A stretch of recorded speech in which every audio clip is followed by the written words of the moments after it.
से समझ लो, जिस घर में बच्चे मंद बुद्धि होते हैं या बुद्धि उनकी कमजोर होती है, मुंह में से राल टपकती रहती है, दृष्टि नहीं होती, हाथ पैर से विकलांग होते हैं या शरीर पूरी तरह से बेकार होता है, बच्चे में विवेक नहीं होता, लोग कहते हैं इसमें अक्ल नहीं, बुद्धि नहीं है, इसका विकास नहीं हो पा रहा, ये सब बच्चे 18 साल के हो गए, ये 7 साल का रह गया, इसमें विवेक नहीं है, हम उनके लिए भी कहेंगे।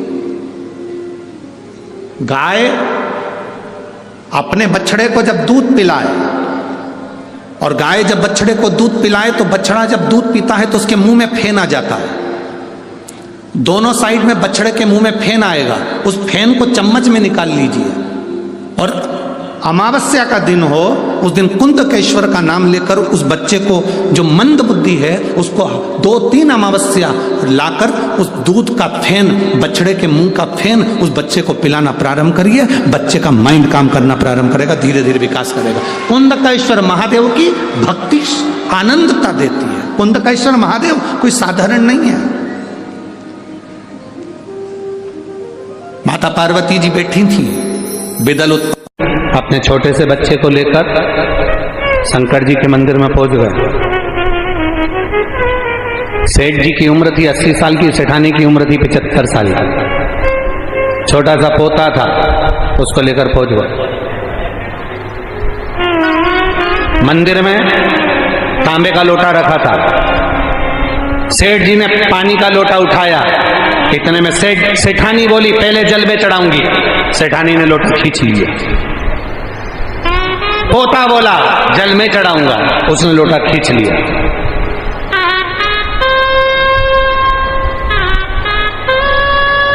इतने में तो सेठ जी ने लोटा भरा, शंकर जी के ऊपर ले गए। सेठानी दौड़कर पहुंची, लोटे को पकड़ा, छोड़ो तुम, पहले जल में चढ़ाऊंगा। पति बोला पहले मैं चढ़ाऊंगा, पत्नी बोले पहले मैं चढ़ाऊंगी, और वो लोटा दोनों लड़ रहे थे और शंकर जी पे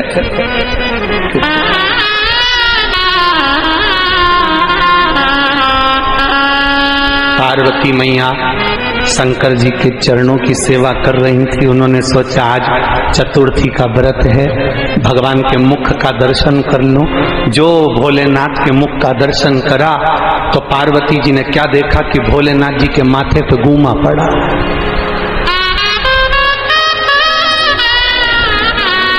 पार्वती जी ने शिव जी से पूछा, बाबा प्रभु ये क्या है? शंकर भगवान बोले सारी समस्या का हल एक लोटा जल है। एक लोटा जल है। अरे प्रभु आपके सिर पर चोट? हाँ। क्या हुआ? एक पति पत्नी आपस में झगड़ा कर लिए, लोटा मेरे ऊपर गिर गया। इतने में पार्वती जी बोली 1 मिनट की देरी मत करो, पहले उस भक्त के घर जाओ और उसको वर देकर आओ। शंकर जी ने पूछा उसने मेरा सिर फोड़ दिया और तू कह रही है कि उनको आशीर्वाद देकर आओ? हाँ जल्दी जाओ आशीर्वाद दे के आओ। शंकर जी ने पूछा क्यों? बड़ा विचित्र भक्त है, वो तो अच्छा हुआ धीरे से फोड़ा, इसलिए वो ज्यादा तेज फोड़ दे, उससे पहले चले जाओ। मंदिर में सेठ सेठानी थे, शंकर जी शिवलिंग में से प्रकट हो गए। मांग तुझे क्या चाहिए? इतने में छोटे से पोते ने पूछा दादी कौन है ये? दादी बोली शंकर जी हैं। पति ने पूछा कौन है ये? शंकर जी हैं। अच्छा मांग तुझे क्या चाहिए?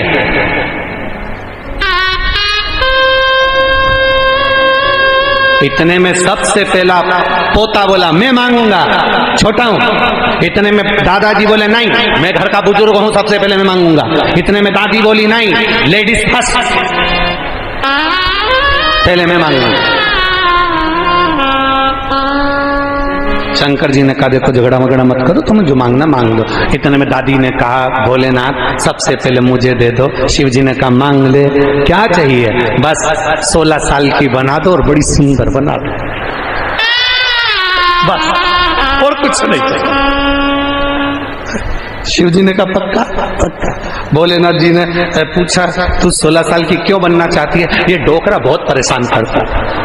तुम मुझे 16 साल की बना दो और सुंदर बना दो। भोलेनाथ जी ने कहा तथास्तु। वो 16 साल की बन गई, लहंगा चोली और छोटी मोटी करके, और वो बूढ़े डोकरे के सामने ऐसे ऐसे ही गए। और उससे कह देख ले तेरे मुंडा में दांत नहीं। अब बूढ़े बाबा को तो बड़ा गुस्सा है। अब दादाजी को इतना गुस्सा है कि उन्होंने, शंकर जी ने पूछा मांगो क्या चाहिए। इतने में बूढ़े बाबा बोला मेरी बारी मांगने की। हाँ मांग लो, क्या चाहिए। इसको कुतिया बना दो, इसको कुतिया बना दो। भोलेनाथ ये बहुत मेरे सामने ऐसी कर रहे हैं, तो इसको भोलेनाथ जी ने कहा तथास्तु। अब पोते की बारी, पोते से कहा तू मांग ले। हाँ, पोते ने कहीं शिव महापुराण की कथा सुन रखी थी, तो उसने भोलेनाथ जी से कहा, शंकर भगवान से निवेदन करा, भोलेनाथ जी से कहा बाबा बस इतना कर दो, जो जैसा था वो वैसा ही कर दीजिए, बस और कुछ नहीं चाहिए, और कुछ भी नहीं चाहिए। आपका आशीर्वाद मिल गया, आपकी दया दृष्टि मिल गई, आपका आशीर्वाद प्राप्त हो गया, आपकी दया प्राप्त हो गई, आपकी करुणा मिल गई, इससे बढ़कर उससे कुछ नहीं चाहिए, और कुछ भी नहीं चाहिए।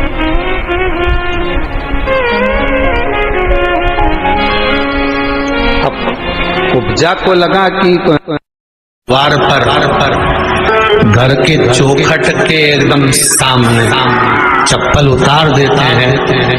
7 बार दिन भर में से, कितनी बार? 7 बार विष्णु पुराण कहती है ऐसा कोई दिन नहीं होता जिस दिन दरवाजे पर 7 बार लक्ष्मी आकर खड़ी नहीं होती। कल एक कथा कही थी आपको कि प्रत्येक मनुष्य के भाग्य में सुख लिखा है, केवल मंथन करना। भविष्य पुराण कहती है 7 बार लक्ष्मी प्रत्येक मनुष्य के दरवाजे पर जाकर खड़ी होती है, और द्वार पर चप्पल पड़ी होने के कारणवश वो लौट कर चली जाती है। बहुत ध्यान दीजिएगा, हमारा थोड़ा सा आपको बुरा लगेगा, लग जाए। और शिव पुराण है, जीवन संवार देगी तो अच्छी बात है, जीवन संवार दे तो अच्छी बात है। मंदिर के द्वार एक ही मंदिर के अंदर होता, मंदिर को नहीं बदला जाए। पूजन की थाली जो सुबेरे जाती है, वही थाली में शाम को सुबह आप जाकर भगवान का स्नान कराओ, अभिषेक करो, पूजन करो, मना नहीं, पर शाम के समय पर भगवान को जल नहीं चढ़ाना है, केवल छींटा दे दो। पूजन करो अच्छे से, चंदन अबीर गुलाल आप लेकर गए हो, भगवान को चढ़ाओ। प्रसाद लेकर गए हो, उसके 3 हिस्से कर तीनों हिस्से दोने में, कागज में, प्लेट में, जिसमें भी लेकर गए हो वहां रखो। 6 दिए लेकर गए हो, 6 दिए जमीन पर रखो। 5 दिए जला लो, प्रकट कर लो, प्रज्वलित कर लो। पूजन करने के बाद में प्रसाद का 2 हिस्सा मंदिर में छोड़ना, 1 हिस्सा लेकर, एक दिया जो तुमने जलाया नहीं है उसको थाली में उठाकर रखकर घर लेकर आओ। घर में प्रवेश करते समय सीधे हाथ पर बैठकर घर की ओर मुख कर कर उस दिए को प्रज्वलित कर दो, जला दो। ऐसे 5 व्रत करिए। बीच में अगर कोई रजोधर्म आ जाए, कहीं जाना पड़ जाए, कोई व्रत आ गया, तुम्हारा उपास आ गया कोई दूसरा, वो कर लो, इस व्रत को छोड़ दो, अगले में कर लेंगे। करना 5 ही, 5 व्रत धारण। 5वां व्रत पूरा हो, बाबा को प्रणाम कर कर, पूजन कर कर, एक श्रीफल भेंट जो तुमसे बन जाए रखकर, 108 चावल के दाने या मूंग के दाने या पुष्प की पत्ती या बेल पत्ती, जो भी आपको बाबा को समर्पित करना है, बाबा को समर्पण करो, प्रार्थना करो, पशुपतिनाथ भगवान से विनती करो, मेरी अभिलाषा आप जरूर पूरी करो। 5 व्रत दिल से जो करता है, दिखावे से नहीं करना है पशुपति व्रत, दिल से जो हृदय से, दिल से, भाव से भगवान पशुपति व्रत का स्मरण करता है, मेरा देव अधिदेव महादेव उसकी झोली खुशियों से भरता है। करो व्रत, पुरुष हो, स्त्री हो, महिला हो, बच्चे हो, बुजुर्ग हो, कोई भी इस व्रत को कर सकता है। ये व्रत ऐसा नहीं है कि व्रत, हाँ ये जरूर है पति पत्नी कर रहे हैं तो थाली दो अलग अलग जाती है, प्रसाद दो अलग जगह पर जाएगा। अपना लाया हुआ प्रसाद भोजन करने के पहले खुद को खाना है, किसी को बांटना नहीं।